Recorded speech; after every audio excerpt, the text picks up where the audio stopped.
조갑제TV 시청자 여러분 안녕하십니까. 2021년 12월 25일 밤 8시 10분입니다. 오늘은 2021년 전 예수가 탄생한 기념일입니다. 예수는 인류 역사상 가장 위대한 족적을 남긴 분입니다. 기독교를 믿든 안 믿든 이 사실 하나는 부정할 수가 없습니다. 1960년대에 미국에서 예수를 전기화한 영화가 나왔는데 그 영화 제목이 The Greatest Story Ever Told 였습니다. 가장 위대한 이야기죠. The Greatest Story Ever Told. 예수 탄생 이후에 지구의 문명이 달라졌다는 이야기입니다. 한국도 그렇게 표현할 수가 있습니다. 한국에 기독교가 들어오고 특히 개화, 독립운동, 건국, 호국, 경제발전, 민주화를 기독교 세력이 주도했다고 봐도 과언이 아닙니다.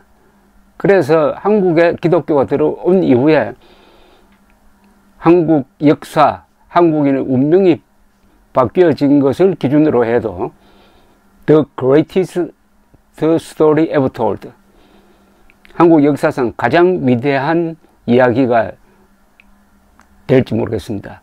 The Greatest Story Ever Told.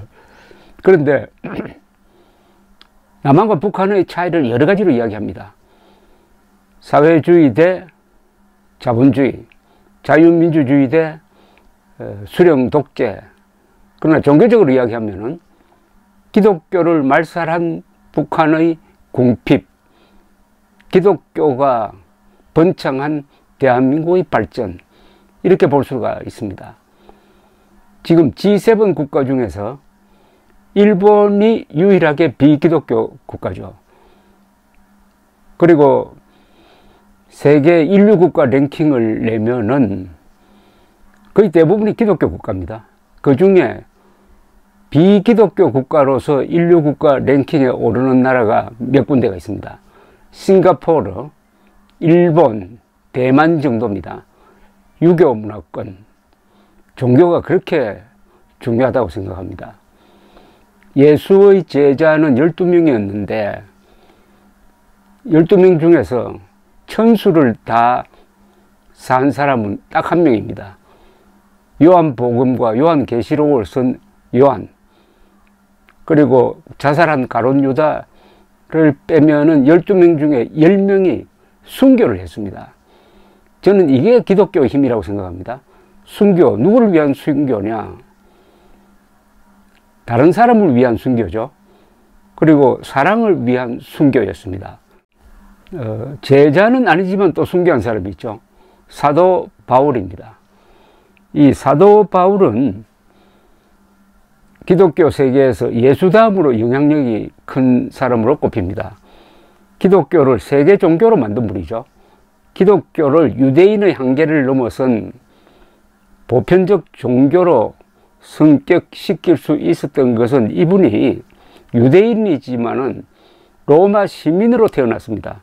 그리고 교양교육을 받아가지고 아주 지성이 풍부한 사람이었습니다.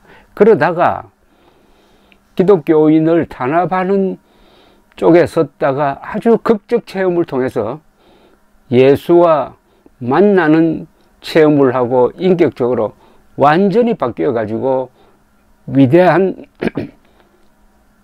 기독교 교리 그리고 기독교 전파자가 되었습니다. 이분이 쓴 신약 성서 편수가 14편입니다. 신약 성서가 27편으로 구성되어 있는데 그중 반이 넘는 14편을 썼습니다. 그런데 여러 설이 있는데 적어도 로마서 등등 7편은 바울의 저작임이 이미 확인된 경우고 나머지 7편의 저작에 대해서는 성서학자들이 약간 이론이 있는 경우입니다. 제가 몇 년 전에 대한극장에서 바울이라는 영화를 봤습니다. 사도 바울이 로마에서 방화범으로 몰려가지고 사형을 선고받고 투옥되어 집행을 기다리던 때 누가복음의 저자 누가가 잠입해가지고 마지막 증언들을 모아 사도행전에 반영한다는 내용입니다. 이건 역사적 사실과 좀 다릅니다. 그러나 영화를 그렇게 만들었어요. 이 영화에서 바울이 남긴 말은 물론 이 성경에서 적혀 있는 말인데 영화에서 들으니 아주 실감이 났습니다. 이런 이야기를 했습니다. 악은 악으로 이길 수 없다. 선으로서만 이길 수 있다. 그러니 선한 싸움을 하라. 바다에서 너희 손으로 물을 떠보라. 손가락 사이로 빠져나갈 것이다. 그것이 인생이다. 죽음 후의 영원한 삶, 그것은 바다이다. 주여, 내가 완주하게 하소서. 그런데 바울은 그 영화에 의하면 바울은 사형 집행이 되는데 십자가형이 아니고 이 참수형을 받았습니다. 십자가형은 로마 시민이 아닌 경우에 그게 아주 고통스럽거든요. 참수형은 순간적이니까 로마 시민일 경우에는 참수형으로 했다는 겁니다. 그러나 정확하게 이 바울이 언제 어디서 무엇 때문에 순교했는지에 대한 기록은 없다고 그럽니다. 무엇보다도 통속적으로 이야기하면 바울이 남긴 글 중에서 가장 유명한 글은 고린도전서 13장의 사랑에 대한 글입니다.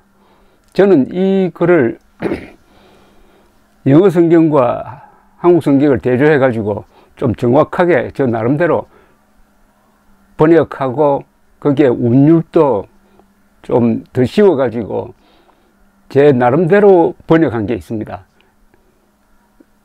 성경과 거의 차이는 없는데 다만 몇 개 단어가 약간 틀리는데 그걸 제가 이 영화에서도 그 대목이 나왔는데 제가 한번 읽어 드리겠습니다.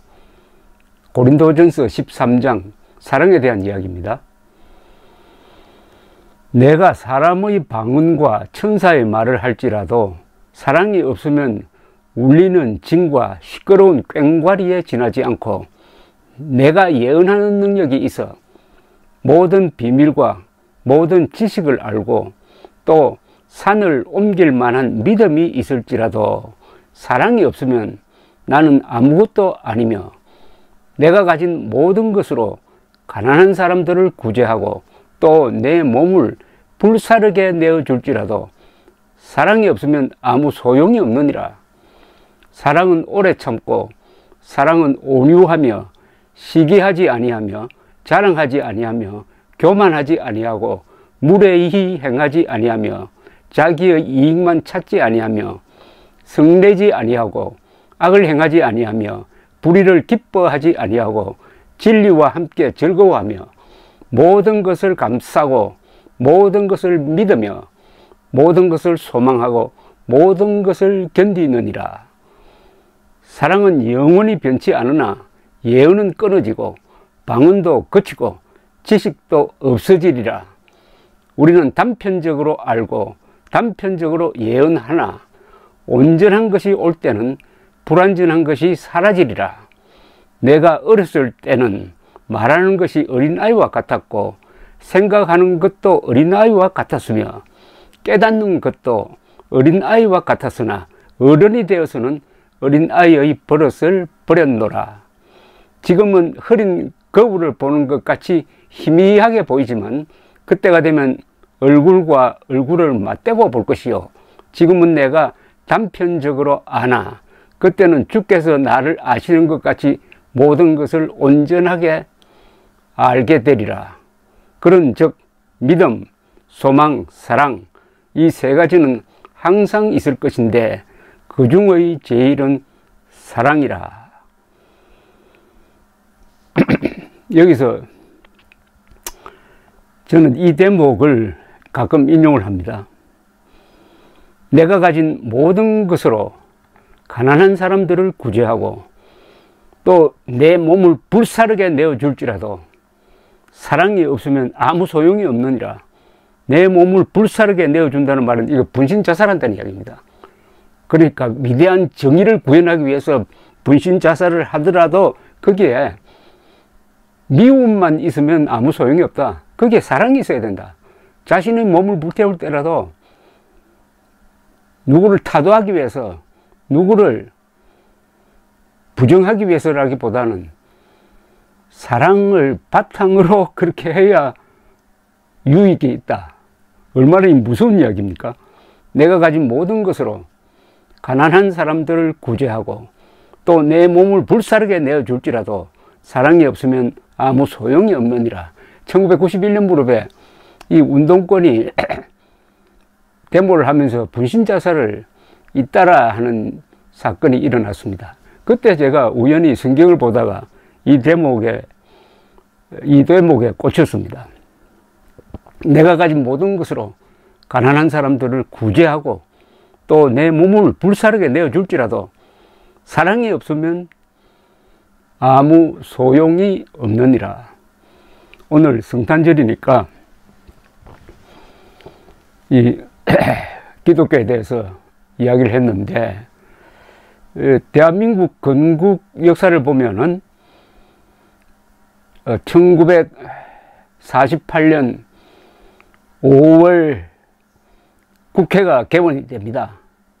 그 전에 5월 초에 선거가 있어가지고 국회의원을 뽑았습니다. 국회가 구성되어 가지고 첫 회의를 합니다. 이때 가장 연로하신 이승만, 그때는 아직 이승만 국회의장이 아닙니다. 이분이 나중에 국회의장이 되고 개선이 되죠. 임시의장으로서 사회를 합니다. 그런데 첫 이야기가 뭐냐? 여기 종교는 다 다르지만은 일단 우리의 힘으로 건국이 이루어졌다고 볼 수가 없다. 하느님이 우리를 도왔다. 그러니까 기도로 이 회의를 시작하겠습니다 하면서 이윤영 목사님 나와 주십시오 해서 이윤영 목사가 국회 개원 기도를 합니다. 그게 우리나라 최초의 공문서입니다. 우리나라 최초의 공문서는 기도로 시작되었다. 이런 말씀을 드리고 싶습니다. 감사합니다.